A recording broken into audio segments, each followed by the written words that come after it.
Across the South Coast, live from Solent University, you're listening to Solent Sports News. Good afternoon and welcome to Solent Sports News. It's 2 o'clock and I'm Oliver Denning with all your sports stories throughout the day.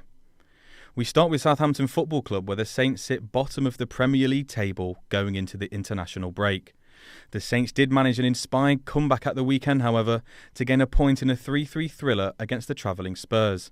This draw is crucial for the side's mentality for when they return. Our football correspondent Max Timms has more.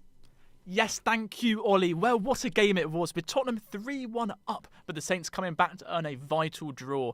This was thanks to a 93rd minute penalty scored by James Ward-Prowse. However, the penalty was a dubious one, but a draw was the least that the Saints deserved. The point doesn't move Southampton's position, but does show the progress they have made under Ruben Selles. For Tottenham, the reaction was quite different and extreme, as manager Antonio Conte said his players only play for themselves and don't want to play under pressure. Tottenham's story is this: 20 years that there is the owner and never won something. But why? The fault is only for the club or for every manager that stay here? You risk to disrupt the figure of the manager and to protect the other situation.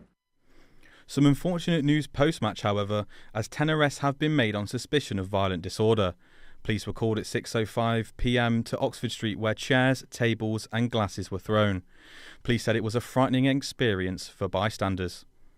Sticking with the football, there was red mist against the Red Devils for Fulham, as they suffered 3 red cards, including the manager, in the space of just 2 minutes. The match finished 3-1 to Manchester United, who now progress into the semi-finals of the FA Cup. Fulham boss Marco Silva said he spoke to Alexander Mitrovic on controlling his emotions. I saw the image, of course, and I already spoke with Mitro, of course, in that situation. It's a moment for him to control the emotions of the game. Of course, he pushed the referee in that moment. I didn't see that he's in a bad way like you are saying to me. In the Six Nations, Ireland beat England to secure both a historic Grand Slam win as well as a flawless Six Nations victory. England fullback Freddie Stewart was sent off during the match, which made Ireland's win inevitable.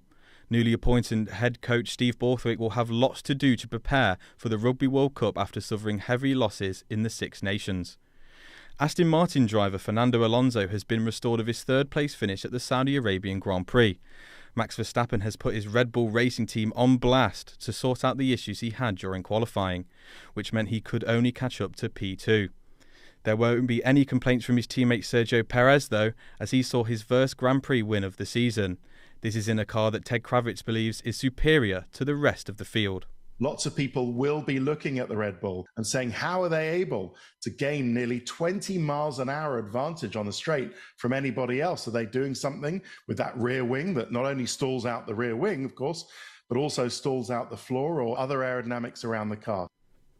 UFC welterweight champion Leon Rocky Edwards defended his title against Kamaru Usman, winning on majority decision. The outspoken Colby Covington is said to be next in line for a shot at the title. However, the Birmingham kickboxer has said he doesn't think Covington has been active enough to be deserving of the fight. And Brighton owner Tony Bloom has added to his sporting success this year as his horse Anadumene triumphed in the Queen Mother Champion Chase at the Cheltenham Festival. He is thought to be the punter who placed 2 bets on his horse, making a profit of £830,000. That's all from us for now. I'll be back in an hour with all your sports stories throughout the day. Remember, you can keep up to date on our website, solentjournalism.co.uk. Goodbye.